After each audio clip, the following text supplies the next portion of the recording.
Merci d'avoir choisi Radio Mali pour vous informer. C'est l'heure de votre journal de la mi-journée, il est 13h.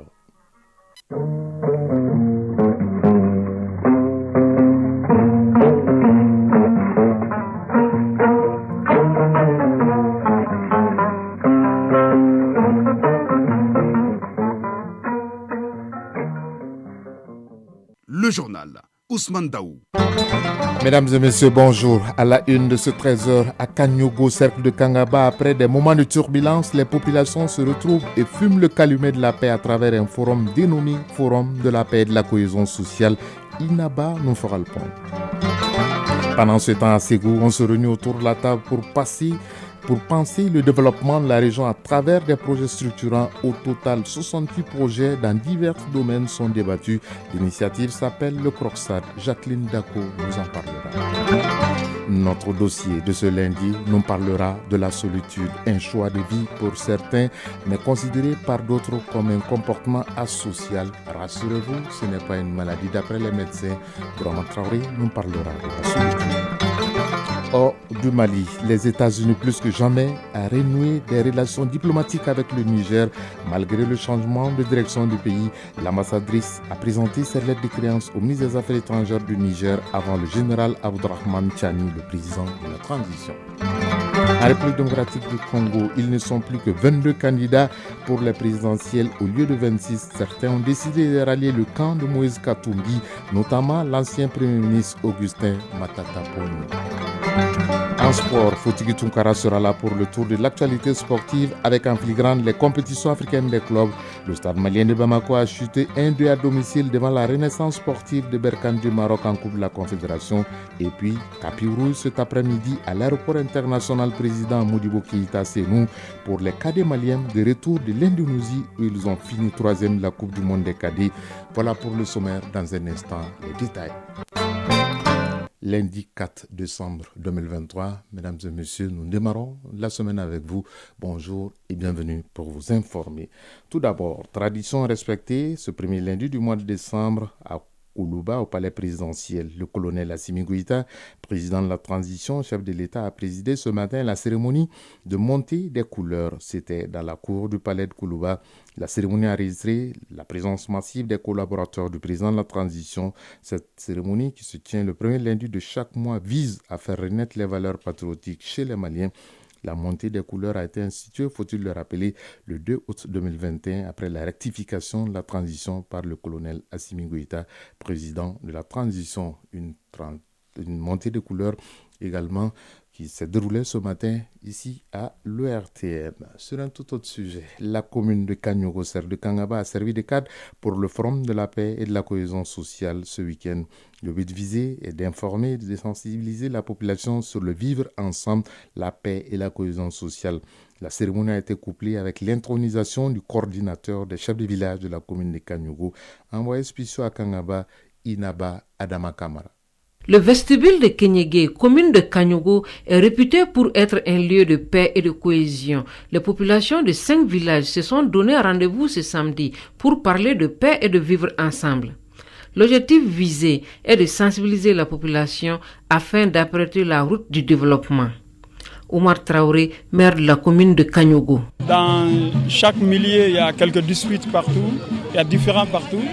Mais si les gens oublient tout ça et essaient de se donner la main, c'est vraiment la réconciliation et c'est à encourager. Le premier message qu'on va lancer à l'endroit de nos vieillards ici à Kagnogo, c'est de vraiment pérenniser cette coutume. La population de la contrée est sortie massivement pour immortaliser l'événement. Une forte délégation venue de la Guinée a assisté à la cérémonie. Jean-Claude Agnang, directeur d'exploitation de Bagama Mining. Nous continuons toujours dans cette lancée et que la paix et la cohésion soient vraiment le mot guide en fait. En 2017, des incidents malheureux avaient endeuillé la commune de Kagnogo, faisant des pertes en vie humaine. Aujourd'hui, la population entend tourner cette page. Traoré Aminata Sanogo, sous-préfet de Kangaba. Se rassembler, à s'unir et à travailler. Ce n'est que dans l'union qu'on peut vraiment aboutir à certaines situations. Donc vraiment la paix et la cohésion sociale sont vraiment les initiatives souhaitées de l'administration. Les organisateurs ont mis à profit ce forum pour introniser Naga Fodé Traoré comme coordinateur des chefs de village de la commune de Kagnogo, cercle de Kangaba. Ce dernier dit placer son mandat sous le signe de la paix et du vivre ensemble. Nous restons toujours dans la région où, dans le chef-lieu de la région, Koulikoro-Ville, où a lieu un atelier de formation des acteurs régionaux sur les outils d'opérationnalisation du budget programme. Cet atelier s'inscrit dans le cadre d'un vaste programme de renforcement des capacités initié par le ministère de l'Économie et des Finances à travers la Direction générale du budget, Djemba Moussa Konati. L'élaboration et l'exécution du budget en mode programme, la présentation sur les modes d'élaboration et d'exécution des dépenses dans le système informatique PRED 6 sont entre autres modules qui seront développés au cours de cet atelier de formation des acteurs régionaux sur les outils d'opérationnalisation du budget programme à Koulikoro. Cet atelier de 2 jours vise donc à expliquer aux participants la pertinence de ces outils afin qu'ils puissent être performants dans leurs activités au quotidien. Moussa Koulibaly, sous-directeur cadrage budgétaire à la Direction générale du budget. Assurer que les responsables des programmes s'engagent sur des objectifs sur la base desquels ils définissent des indicateurs qui sont évalués en fin d'exercice pour évaluer leur performance, pour se projeter sur l'avenir. Cet atelier vise en outre à outiller les services techniques déconcentrés pour une meilleure maîtrise de leur rôle dans la gestion budgétaire en mode programme. Mohamed A. Aïdara, directeur de cabinet du gouverneur de Koulikoro. La budgétisation axée sur les résultats barres ou budget programme, les processus d'élaboration et d'exécution du projet en mode programme, les rôles et responsabilités des acteurs, les procédures d'exécution des dépenses dans le système informatique budgétaire, le PRED 5. Cette session de formation devra permettre à tous les acteurs de comprendre le langage du budget programme et de s'approprier les différents outils développés au cours de la formation. Koulikoro, Djemba Moussa Konate et Salif Maïga pour l'ORTM. Direction Ségou, où 68 projets dans divers domaines sur le plan socio-développement économique de l'art, sur le plan social et le développement économique de la région sont mis à l'approbation des membres du CROCSAD pour adoption. C'est à la faveur de la deuxième session du comité régional d'orientation, de coordination et de suivi des actions de développement, une session qui s'est ouverte dans la capitale des Balanzans. Il s'agit de faire un suivi et évaluation des actions menées au niveau des administrations durant l'année écoulée, mais aussi de donner des directives pour la prochaine session en vue d'un développement harmonieux de Ségou. Jacqueline Dako. Au cours de cette rencontre, les participants échangent sur 3 points majeurs, à savoir les projets d'investissement à soumettre au financement du Fonds national d'appui aux collectivités territoriales, la synthèse de la situation d'adoption et l'approbation des budgets primitifs des collectivités territoriales, les indicateurs du document cadre de politique nationale de décentralisation. Bourema Ongoiba, directeur de cabinet du gouverneur de Ségou. La présente session du CROCSAD se tient dans un contexte particulier marqué par une réforme majeure intervenue dans la mise en œuvre de la décentralisation au Mali, avec l'adoption des nouvelles lois de la décentralisation dont l'une des conséquences aura été la suppression du nouveau cercle dans l'architecture institutionnelle des collectivités territoriales et la redéfinition des missions assignées aux 2 niveaux de collectivités récentes, c'est-à-dire la région et la commune. 68 projets dans divers domaines sociaux de base seront mis à l'approbation du comité pour l'adoption. Il s'agit, Abdelkader Aïdara, directeur régional de l'Agence nationale d'investissement des collectivités territoriales. La santé, l'éducation, l'hydraulique, l'eau, les équipements divers, les équipements de mairie, les équipements marchands également, activités génératrices de revenus. A rappelé que le CROCSAD a pour rôle de permettre une meilleure articulation des actions de développement au niveau des collectivités territoriales. Il cherche aussi des solutions à certaines difficultés comme la multitude de cadres de concentration, l'insuffisance des services déconcentrés de l'État et d'agents des collectivités. Ségou, Jacqueline Dako et Isaba pour l'ORTM. 13h10, actualité hors du Mali. Au Niger, la nouvelle ambassadrice américaine Kathleen Fritz-Dipon a présenté ce week-end ses lettres de créance au ministre des Affaires étrangères Bakari Yaou. Elle présentera bientôt ces mêmes documents au président de la transition, le général Abdourahmane Chani. Cette seconde phase officialisera la nomination et l'accréditation de cette dernière auprès du pouvoir nigérien. Une étape qui confirme la volonté pour les États-Unis d'avoir des relations diplomatiques avec le Niger. En République démocratique du Congo, ils étaient 26 candidats au départ, mais il n'en reste que 22 après que 4 candidats, dont l'ancien Premier ministre Augustin Matata Pogno, se sont ralliés à Moïse Katumbi. J'appelle tous mes soutiens à voter pour Moïse Katumbi afin de donner une chance aux idées que nous portons, a déclaré à son tour hier Deli Sisanga lors d'une conférence de presse à Kinshasa. Ce ralliement fait suite aux négociations de Pretoria en Afrique du Sud en novembre dernier. Martin Fayoulou et Denis Mukwege, le médecin qui répare les pauvres, prix Nobel de la paix, avaient également pris part aux discussions, mais pour l'heure, ils font chacun cavalier seul tout en restant, selon leurs collaborateurs, ouverts aux négociations. À Pretoria, les travaux avaient officiellement accouché d'un programme commun de l'opposition, mais pas d'un candidat, même si certains participants affirment que Moïse Katumbi remplissait les critères définis. En Tanzanie, 47 morts et 85 blessés, c'est le bilan toujours provisoire des glissements de terrain causés par de fortes pluies ce week-end dans le nord du pays. Ces glissements interviennent au moment où la présidente tanzanienne Samia Suluhu Hassan est en déplacement à Dubaï aux Émirats Arabes Unis pour assister à la COP28 sur les changements climatiques. De Dubaï, elle a d'ailleurs présenté ses condoléances aux familles endeuillées. Et puis enfin, en Inde, importante victoire lors des élections législatives pour le BJP, le parti du Premier ministre Narendra Modi. Il remporte les grands États de l'Inde, notamment le Rajasthan et le Madhya Pradesh. Chacun de ces États comporte plus de 80 millions d'habitants. À 5 mois des élections générales, l'opposition indienne incarnée par le Parti du Congrès et les partis régionaux ne semble pas encore en mesure de faire trembler le BJP de Narendra Modi, selon les résultats publiés hier. 13h12, retour au pays pour parler de notre dossier de tous les lundis qui est consacré aujourd'hui à la solitude.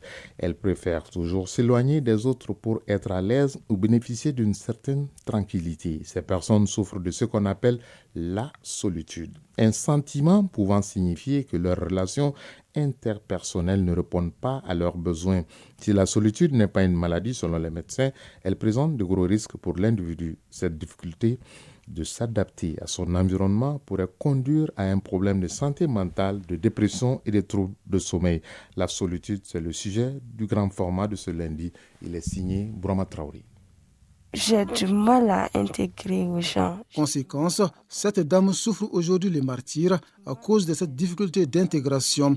Être seule est devenu sa seconde nature. Comme elle, s'isoler pour vivre en paix entre guillemets, Maria Dameli en a fait un code de vie.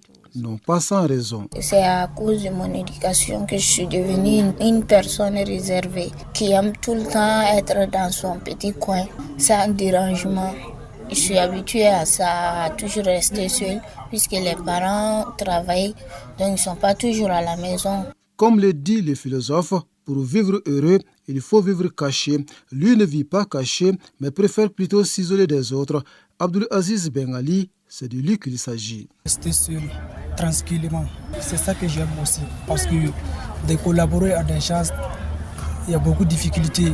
Ça me dérange. La solitude, une autre réalité de la société malienne, est un phénomène sociologique qui se définit par un isolement social, autrement dit, point de contact avec les autres, comme nous l'explique Abdoulaye Dameli, psychosociologue. La solitude, c'est le fait de se retirer des autres, c'est-à-dire de la communauté, et aller s'isoler quelque part, sans contact, sans communication avec qui que ce soit. La solitude n'est pas forcément source de sentiments négatifs. Certaines personnes y ont recours pour réfléchir, méditer ou retrouver une certaine tranquillité. Les causes sont multiples en fait. Il y a des gens même de par les personnalités qui sont très timides, qui n'aiment pas du tout affronter même la masse et qui sont très gênés totalement aussi, qui sont très mal à l'aise lorsqu'il y a du monde. Il y a des gens également aussi, ils peuvent vraiment se retirer des autres pour peut-être mieux réfléchir, mieux comprendre certaines choses. D'autres aussi, peut-être qu'ils se retirent également aussi pour d'autres problèmes personnels, en fait pour ne pas du tout vraiment déranger les gens. Des personnes qui n'aiment même pas du tout être avec les gens. C'est-à-dire qu'ils se sentent très mal à l'aise, qui n'aiment pas la compagnie des autres. Ils se sentent à l'aise même quand ils sont seuls. Si le phénomène n'est pas nouveau, il est assimilable à une maladie selon certaines affirmations, lesquelles se basent sur ses répercussions sur la santé physique et morale. Ousmane Yahya Touré, médecin, est d'un autre avis. La solitude n'est pas une maladie, mais plutôt le symptôme d'une difficulté à s'adapter à son environnement. Cela peut parfois résulter d'un problème de santé mentale préexistant. Dépression, anxiété, troubles du sommeil ou bipolarité peuvent se manifester également par un sentiment profond de solitude. Bien sûr, il y a les risques. La personne qui en souffre devient moins active, ce qui crée un déconditionnement à la fois sur le plan physique, mental et social. La solitude augmente également le risque de troubles mentaux courants, comme la dépression, l'anxiété ou l'épuisement professionnel. L'épuisement professionnel, mais aussi des problèmes de santé chroniques tels que les maladies cardiaques, pulmonaires, l'hypertension ou encore les accidents vasculaires cérébraux selon certaines études. Abdoulaye Dameli est psychosociologue. On n'aime pas voir les autres, on n'aime pas être rencontré avec les autres. Il y a une conséquence parce que tu seras face à toi-même quand lorsque tu auras des problèmes. Lorsque tu seras des situations où tu as besoin des autres personnes, sera là aussi. Et comme le dit l'adage, c'est deux mecs qui lavent quoi. Si tu trouves que les autres te dérangent, que tu peux être en leur compagnie, du coup, tu seras aussi dans une situation où cette personne sera avec toi. Les personnes souffrant de la solitude en ont conscience. Déjà, le regard des autres pèse lourd sur elles, comme en témoigne Maria Dameli et Moussa Koulibaly. Les gens pensent que je suis quelqu'un peut-être de méchant, quelqu'un qui n'aime pas les autres. C'est juste ça, quoi. C'est ce côté-là qui me dérange souvent, alors que c'est pas le cas. Bon, chacun a sa manière d'être, quoi. C'est ma manière d'être. J'aimerais être souvent seul. Ça me permet aussi d'éviter les problèmes. Étant seul comme ça a des impacts. Souvent, ça te pousse souvent à réagir mal. Aussi, de toucher à la drogue souvent, même si ce n'est pas nécessaire. Si cela est connu et compris, faut-il alors continuer à s'isoler des autres pour raison d'accalmie, de réflexion ou encore de paix? En tout cas, pour les solitaires, mieux vaut être seul que d'être mal accompagné. Ce qui est sûr, lui, il n'est pas seul puisque le sport n'aime pas la solitude. Dans un instant, nous accueillerons Fotiki Tunkara.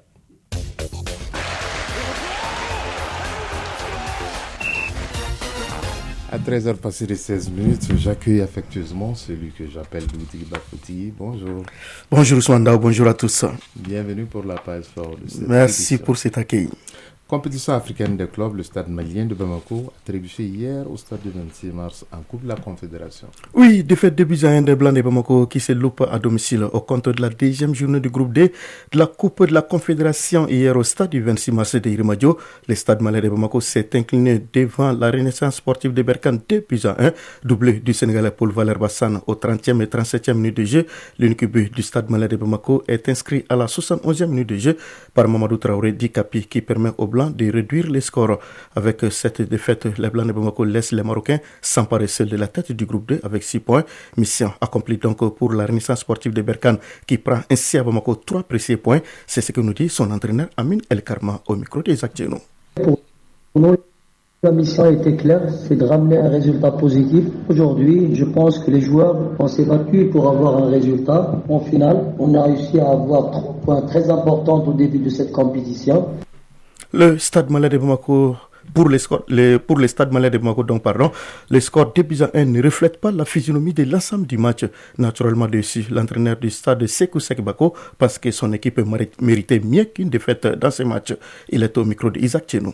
Perdre un match comme ça à domicile, certes je reconnais qu'en première mi-temps, l'équipe était carrément à la rue. Donc il fallait changer de discours dans l'adversaire en la mi-temps et changer quelques joueurs et même notre dispositif sur le terrain. Je pense qu'en deuxième mi-temps, on a fait un très très bon match qui pour moi méritait autre chose que de marquer un seul but. Voilà, dans l'autre match du groupe, Sékou Kouné d'Afrique du Sud a dominé Diable Noir du Congo par les scores de 2 buts à 1. Les Sud-Africains se relancent ainsi dans le groupe et occupent la 3e place derrière le stade malais de Bamako, 2e Ousmane. Toujours sur le continent, parlons des équipes nationales, catégorie des dames. Le Mali joue demain rencontre délocalisée contre la Guinée au Sénégal au compte du 2e tour. Oui, les Aigles dames du Mali sont en déplacement à Mbour au Sénégal où elles affrontent demain mardi leurs homologues de la Guinée-Conakry. Match délocalisé au Sénégal parce que la Guinée n'a pas de terrain homologué. Le coup d'envoi est prévu pour 16h. La rencontre s'inscrit dans le cadre des matchs retour du deuxième et dernier tour des éliminatoires de la CAN féminine Maroc 2024. Large vainqueur 7-2 à l'aller, les Maliennes disposent d'un avantage assez confortable pouvant leur permettre d'envisager sereinement ces matchs retour. Mais attention, la prudence doit être de mise puisque l'équipe guinéenne n'a pas encore dit son dernier mot. Son entraîneur entend jouer ses chances jusqu'au bout. Je vous propose d'écouter Sékou Tidiane Kaba au micro de Awa Kamisako. Le Mali peut tomber dans la facilité, il peut tomber dans l'accès de confiance. Il y a beaucoup de facteurs. Nous aussi, on peut encore se motiver pour se réorganiser, pour pouvoir gagner le match. Pourquoi ne pas aussi chercher une qualification? Parce que c'est une finale, nous n'avons rien à perdre. Donc on va mettre le bouchée double. Bien consciente de l'enjeu, la sélection malienne garde ses pieds sur terre et n'entend pas faire des cadeaux à son adversaire. Je vous propose d'écouter Mohamed Saloum Moussé que nous avons joint au téléphone. Nous allons aborder ce match comme nous l'avons fait à Bamako. C'est un match retour. Certes, nous avons gagné 7-2. Nous mettrons ce score-là de côté et être sérieux et déterminé pour pouvoir gagner en toute quiétude. Et remporter la partie et se qualifier. C'est ça notre objectif et c'est ça le mot d'ordre. Voilà, c'était là l'entraîneur de l'équipe nationale dames du Mali, Salou Ouseni, qui confirme que le match aller est déjà oublié. Il faut penser à ce match retour de Dakar. Absolument, et ce qui est de nature d'ailleurs à ne pas tomber dans les pièges guinéens. Faut-il on termine avec les cadets maliens. On va dérouler dans quelques heures le tapis rouge pour ces jeunes qui ont fini troisième de la Coupe du Monde des cadets Indonésie 2023. Les cadets maliens seront recueillis à l'aéroport international président Modibo Keïta Sénou. Absolument, médaille de bronze de la Coupe du Monde Indonésie 2023. Les Aiglonnais du Mali regagnent le bercail cet après-midi en provenance de l'Indonésie où ils ont brillamment représenté le Mali dans ces concerts des nations. Ils sont attendus à 15h à l'aéroport international président Modibo Keïta de Sénou où ils seront accueillis par les autorités du pays. Un accueil triomphal digne de leur rang et surtout la dimension de leur exploit leur sera ensuite réservée par le public sollicité à l'aéroport à cet effet. Je rappelle que le Mali s'est classé 3e de la Coupe du Monde Indonésie 2023, donc vendredi, en battant l'Argentine par le score de 3-0. En plus de la médaille de bronze, le Mali s'est également distingué avec quelques titres. Les trophées de deuxième meilleur joueur du tournoi décerné à Amidou Makalou et les trophées de deuxième meilleur buteur remportés par le capitaine Ibrahim Diarra.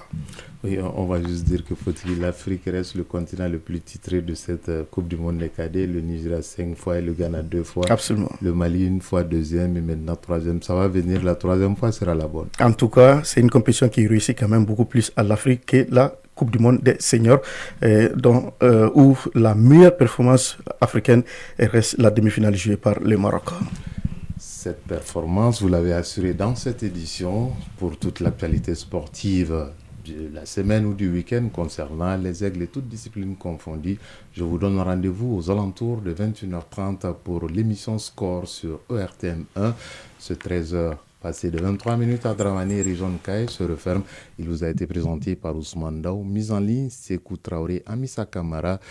Mise en onde, Bintou Traoré. Réalisation, Soumaou Aïdara. Prochain rendez-vous avec l'actualité, c'est à 19h30. Bonne suite de programme en compagnie de Radio Mali. Si vous êtes à table, bon appétit. Si vous avez fini de manger, bonne digestion. Excellente semaine à toutes et à tous. Chacun de nous ne peut être une étoile, mais tâchons de briller pour éclairer là où nous sommes. Tout le plaisir a été pour nous de vous servir. Au revoir et à très bientôt.